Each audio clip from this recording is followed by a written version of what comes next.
Assalamu alaikum, hi love, tupike roast la haraka haraka tamu sana, yani tamu sana. So utahitaji mabenda kama hivyo, utakata kama nilivyokata mimi hapo, utayaosha uyakausha kidogo alafu uya deep fry, sawa? Utachukua viazi vyako ulivyokata cubes kama zangu, zisiwe ndogo sana, ziwe kama size yangu. Mabiringanya, ukiwa na tunguja pia unaweza kufanya hivi nilivyofanya mimi, sawa? Lakini kwa upande wa deep fry si lazima, lakini deep fry utapata kitu tamu sana. Weka samli yako, nimetumia samli ambayo ni ghee.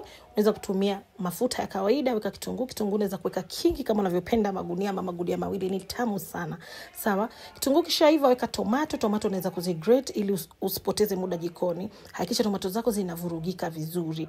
Yaani kuna muda tomato zinakataa. Tutahitaji spices zetu penda kutoka kwa Rovi Products, anayepatikana Dar es Salaam. Yes loves, anatuma mzigo popote ulipo. Yaani spices zake ni nzuri sana. Akona spices kama mnavyoziona hapo, akona pia chai masala, yani kwa ujumla akona spices zote. Unaweza kuweka hoho hapo, lakini sio lazima. Ongezea tomato paste, weka pilipili kwa ajili ya kuleta ladha nzuri sana. Na kwa upande wa maji, unaweka maji kidogo ndugu zangu wa Kenya, na waomba sana, alafu utaika ile mixture yote ulioikaanga. Sawa, yani hili roast lilikuwa pambe sana, tamu sana, harufu yenyewe unique.